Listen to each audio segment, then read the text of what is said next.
Buenas noches con todos. A mi grupo le toca exponer el tema de pensamiento.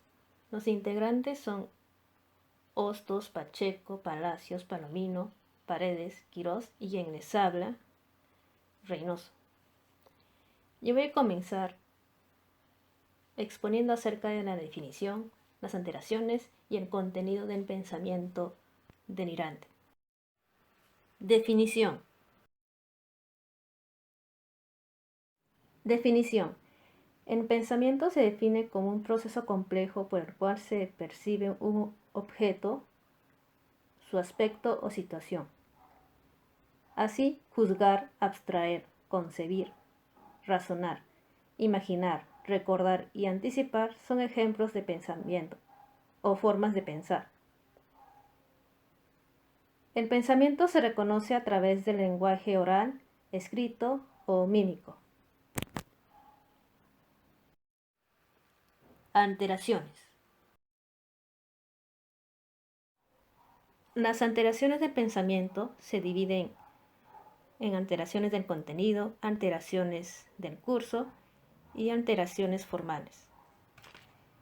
Las alteraciones de contenido se refieren a los trastornos de las creencias. Las alteraciones del curso en sí hace referencia al tiempo y la continuidad, y las alteraciones formales en sí es la alteración del razonamiento. Contenido. El pensamiento delirante es aquel que se relaciona con la alteración del juicio. Cuando esta forma de pensamiento se presenta sin antecedentes o precipitantes, se denomina delirio, y cuando deriva de una experiencia mórbida, perceptiva o afectiva, se designa como delirio secundario. La convicción delusional puede aparecer de un modo súbito o desarrollarse paulatinamente a partir de un estado de ánimo delusional, caracterizado por un sentimiento de alarma, de que algo va a suceder sin saberse cómo ni cuándo, que existe un significado no precisado en el mismo y en su entorno, y eso es lo que se llama trema. Cuando cristaliza la delusión y llega a constituir una estructura coherente, cerrada en sí misma, se trata entonces de un sistema delusional. Los principales contenidos de las ideas delirantes son los siguientes. Delirios de referencia. El paciente cree que se refieren o aluden a él personas o cosas que realmente no tienen que ver con él. Delirios de persecución. El paciente cree firmemente que existe una conspiración contra él o que está siendo perseguido de alguna manera. Los delirios de referencia y persecución se ven, por ejemplo, en los episodios paranoides. Delirios de control. Sensación subjetiva e intensa de estar bajo el control de alguna fuerza extraña o de alguna persona. Delirios de significación. El paciente encuentra significados especiales en los hechos cotidianos y recibe información a través de ellos que solo él puede descifrar. Delirios serotípicos. Consisten en la creencia delirante de ser objeto de la infidelidad del cónyuge o pareja. Se ve mucho en los trastornos paranoides. Delirios erotomaníacos consisten en la creencia delirante de que alguien, en general de mayor nivel socioeconómico, está enamorado del paciente. Se ve mucho en los esquizofrénicos. Delirio de culpa. El paciente se siente culpable de todo lo que le ha ocurrido a él y a su familia. Delirios de ruina. Consiste en la creencia delirante de estar arruinado, de estar en la absoluta pobreza. Los dos últimos, los delirios de culpa y de ruina, se ven mucho en los trastornos depresivos graves. Delirios somáticos. El paciente cree que su cuerpo presenta las más extrañas anomalías o problemas de funcionamiento. Por ejemplo, el paciente puede creer que no tiene corazón o hígado.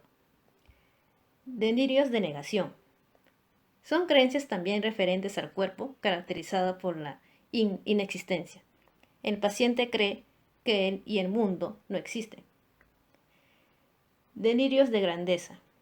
El paciente cree de manera delirante haber hecho descubrimientos o haber conseguido logros extraordinarios. También se le llama megalomaníaco, porque en los trastornos maníacos se presenta mayormente. Y delirios religiosos. El paciente cree cumplir misiones designadas por divinidades, cree ser un líder universal o se cree él mismo una divinidad. Se ve mucho en los trastornos esquizofrénicos.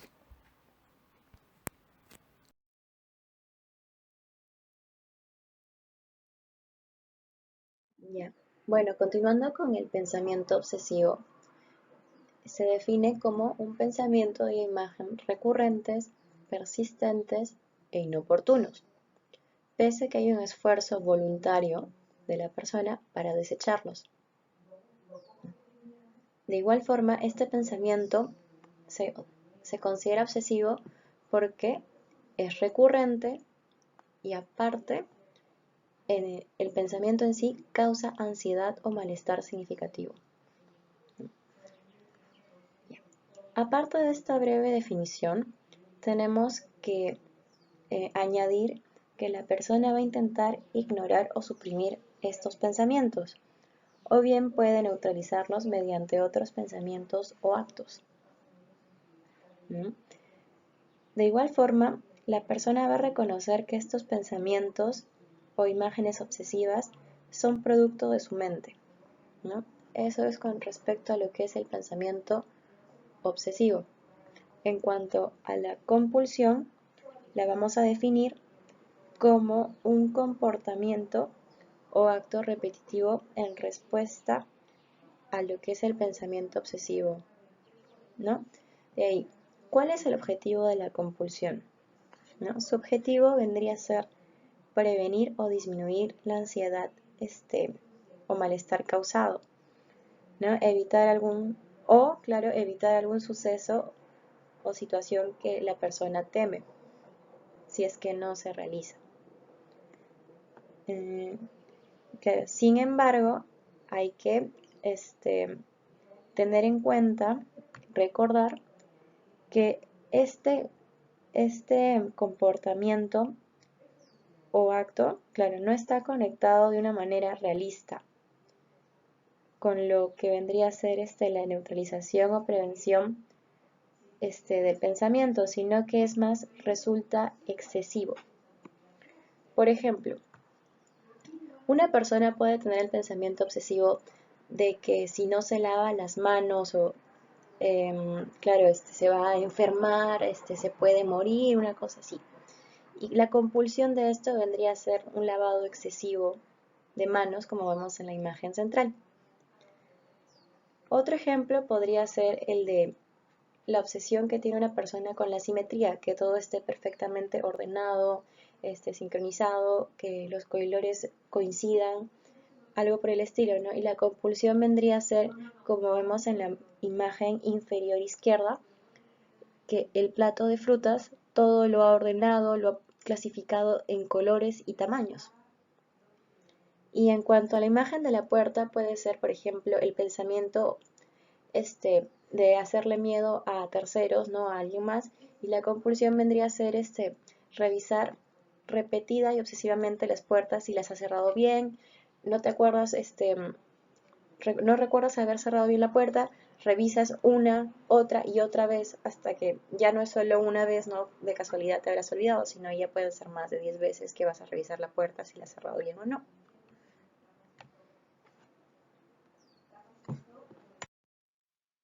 Pensamiento fóbico es aquel que va a contener ideas que pueden generar miedo y angustia irracional a objetos, situaciones o seres vivos, los cuales pueden ser reales o imaginarios.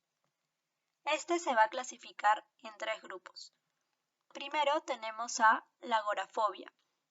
Es el temor a estar solo y quedar atrapado en situaciones o en lugares en los que no hay una vía de escape fácil, o en las que podría no disponerse de ayuda si se encuentra incapacitado de manera brusca.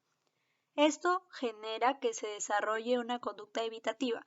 Por ejemplo, La persona presenta miedo a estar en transportes públicos, a las multitudes, a los ascensores, a los cines o a estar lejos de casa. Suele ser más frecuente en mujeres. Luego tenemos a la fobia social. Esta se caracteriza por el miedo persistente ante situaciones en las que la persona puede ser observada o evaluada por los demás. También existe miedo a comportarse de una manera humillante o vergonzosa. Por ejemplo, hablar o actuar en público, comer o escribir en presencia de otras personas. Esta fobia suele empezar al final de la infancia o al principio de la adolescencia. Por último, tenemos a las fobias simples. Estas constituyen una categoría residual una vez excluidas las dos anteriores. Los objetos temidos son a menudo animales y situaciones como el miedo a los espacios cerrados o claustrofobia. También podemos tener el temor a las alturas o acrofobia en esta clasificación. Desde el punto de vista clínico, las fobias son manifestaciones de los trastornos de ansiedad en las clasificaciones actuales, aunque como síntoma pueden estar presentes en la melancolía, en la esquizofrenia y constituir por sí solo el llamado trastorno fóbico. Las ideas sobrevaloradas son ideas con una carga afectiva importante que predomina sobre el resto de las ideas. Normalmente este tipo de ideas se encuentran entre los políticos, artistas, religiosos o los partidarios de un club deportivo. Cuando se manifiesta como una prolongación de la personalidad, se constituye la llamada personalidad del fanático. Curso Progresión del pensamiento. Disgregación del pensamiento. Consiste en la asociación ilógica de pensamientos entre sí que se vuelven incomprensibles en un sentido racional o emocional. Entonces el paciente elabora frases que por separado son adecuadas, pero juntas no se relacionan entre sí y por lo tanto el razonamiento no llega a una conclusión veraz. El grado extremo de esta alteración de la disgregación del pensamiento es la ensalada de palabras, en el cual la persona pronuncia palabras sueltas, sílabas, no es capaz de construir oración alguna y mucho menos de contar una historia. Las características de la disgregación también se pueden observar en algunos trastornos de conciencia, sobre todo cuando estos oscilan entre el entorpecimiento y la lucidez. A esto le llamamos pensamiento incoherente. Por otro lado, la disgregación está presente en la excitación psicomotora y también en pacientes normales cuando están sometidos a una gran tensión emocional. Pensamiento inhibido o lentificado. En este caso, al paciente le resulta difícil pensar, habla en voz baja y tiene el ánimo triste. Se manifiesta con una dificultad en su fluidez, tiene una escasa asociación de pensamientos, le resulta muy difícil generar ideas, pero con esfuerzo puede lograr un pensamiento completivo. Este trastorno se suele ver en las depresiones inhibidas, en los compromisos de conciencia, en algunos estados demenciales, síndromes psicoorgánicos y en algunos esquizofrénicos preocupados y afligidos. Aceleración del pensamiento y fuga de ideas. Pensamiento ideofugal.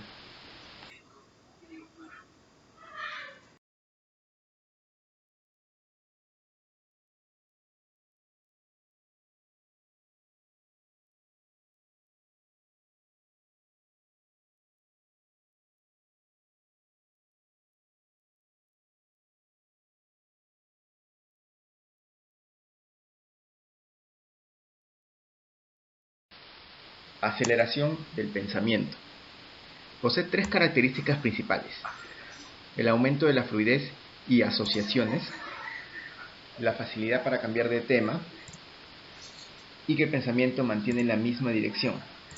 Esta es la diferencia principal frente a la fuga de ideas. Hay que tener en cuenta que la aceleración del pensamiento podría originar una fuga de ideas, en la que se pierde la dirección del pensamiento hacia la meta inicial.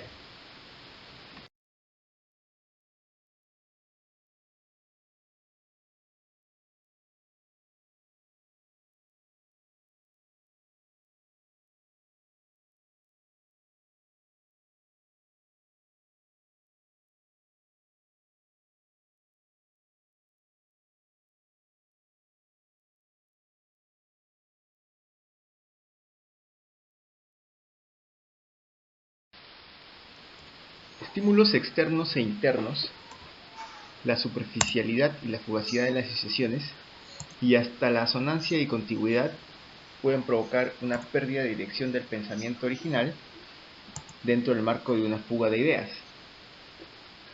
Esta fuga de ideas asociada con verborrea y ánimo eufórico constituye los rasgos principales de un episodio maníaco. Y en casos extremos de fuga de ideas se puede llegar al mutismo. Pensamiento prolijo o circunstancial.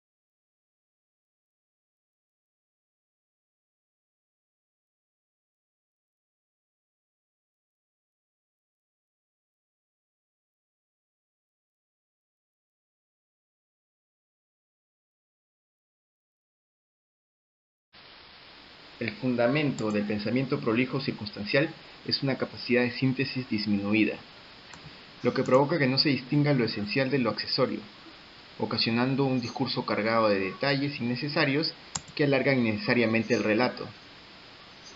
Sin embargo, esta alteración del pensamiento no pierde el sentido principal, llegando a conclusiones precisas y concordantes con la realidad, y la podemos encontrar en demencias y epilepsias deteriorantes y en personalidades con rasgos pedantes. Bloqueo o interceptación del pensamiento.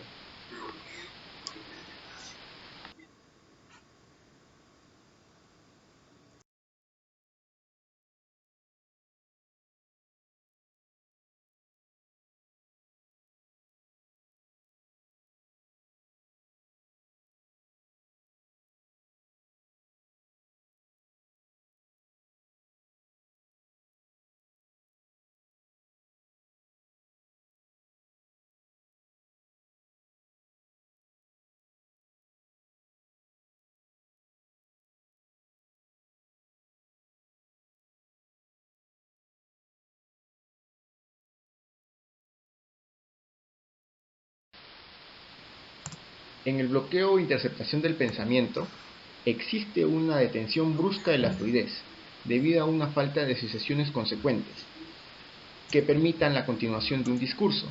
Es importante recordar que esta pausa es momentánea, luego de la cual se reanuda ya sea con el mismo tema o con otro tema. A diferencia de las ausencias, en el bloqueo o interceptación del pensamiento, el sujeto es consciente y se percata y explica su dificultad. Está presente en esquizofrénicos catatónicos, en estados de perplejidad o terror, y durante sentimientos de vacío de los deprimidos y esquizofrénicos en general.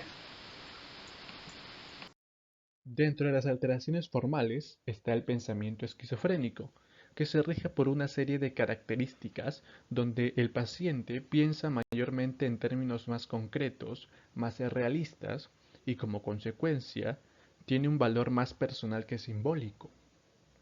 Por otro lado, el pensamiento no tiene una organización lógica y hay utilización de metónimos y expresiones idiosincráticas y además sobreinclusión de temas. De esta manera se puede tipificar en otras alteraciones. Pensamiento autístico o dereístico o precategorial, en el que el mundo subjetivo se impone sobre el objetivo, en el que el mundo interno del paciente se impone sobre la realidad externa. Tiene las siguientes alteraciones como el simbolismo primitivo, donde el paciente otorga un significado a distintos objetos, le da importancia más a su medio interno y no se preocupa por revelarlo a los demás. El poder mágico del pensamiento y la palabra. El paciente cree que sus ideas o sus expresiones tienen un impacto extraordinario en el flujo de los acontecimientos. La reificación o concretismo de lo mental, que consiste en atribuir materialidad a lo inmaterial, en dar sentido literal a las metáforas y asumir expresiones y símbolos no como algo representativo, sino como cosa sustantiva. Y por último, la participación en el alma ajena y en el ser de las cosas, que es el hecho de atribuir a cosas y seres del mundo exterior procesos de la propia alma y viceversa. En la enajenación del pensamiento, el paciente pierde el control sobre sus pensamientos, pierde la autonomía. Entre sus variedades tenemos los pensamientos hechos, donde el paciente cree que sus pensamientos no son propios, sino son de otros. La subtracción, donde el paciente cree que otros roban sus pensamientos y se queja por ello. La publicación, donde el paciente cree que todo lo que él piensa será publicado por otros. Y el eco del pensamiento, donde el paciente escucha voces que repiten los propios pensamientos. La ambivalencia es la coexistencia de juicios contradictorios sobre un mismo sujeto, objeto o situación en un mismo momento. Por ejemplo, es joven pero es viejo, o está vivo pero está muerto. Una simultánea afirmación y negación. En la adjudicación de significaciones adventicias, el sentido de las palabras se duplica o cambia en virtud de una asociación. Las palabras adquieren en la mente del paciente un significado distinto del usual. Por ejemplo, para un paciente, la palabra violento va a significar un hombre impulsivo, pero además significa alguien que ve lentamente, porque está dividido en bio y en lento.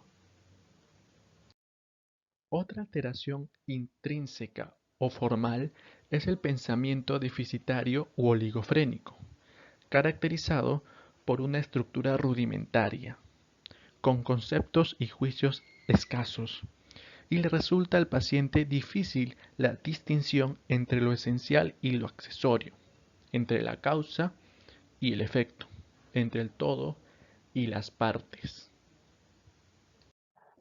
El pensamiento deficitario es similar al pensamiento demencial. Sin embargo, la característica del demencial es que el paciente por ciertos momentos sí puede realizar juicios superiores.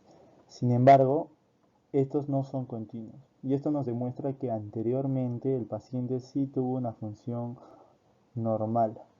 Aparte de estos problemas, también sufre problemas en cuanto a la memoria, a la atención y a la expresión verbal.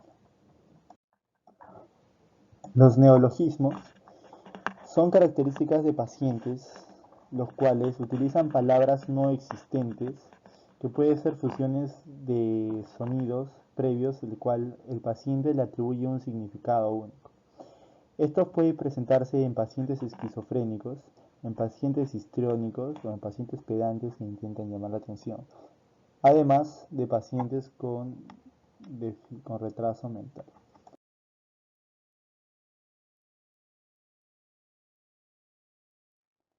La manera de evaluar el pensamiento es mediante una entrevista o un interrogatorio de características no incisivas y que sean ordenadas. Esto debido a que mediante el discurso normal que da el paciente, nosotros podemos evaluar la espontaneidad con la que éste se expresa, el nivel de riqueza asociativa de los temas que estamos invadiendo, la congruencia con los temas tratados, el nivel de profundidad del pensamiento, nivel cultural, etc.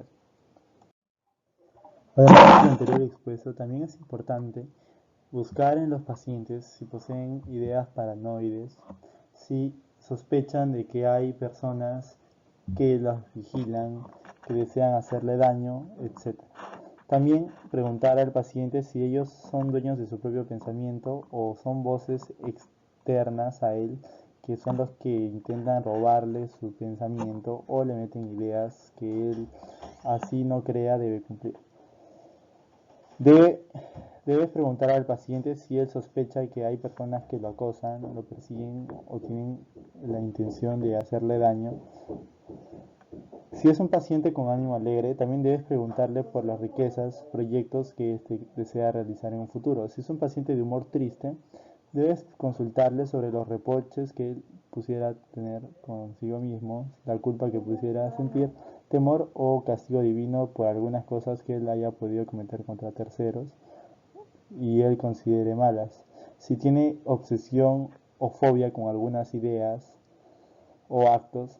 Y para evaluar la calidad del pensamiento debemos evaluar al paciente mediante pruebas de similitud o diferencia de distintos temas u objetos, o en su defecto podemos utilizar los refranes, los cuales el paciente nos explicará cuál es el significado de ellos. Gracias por su atención.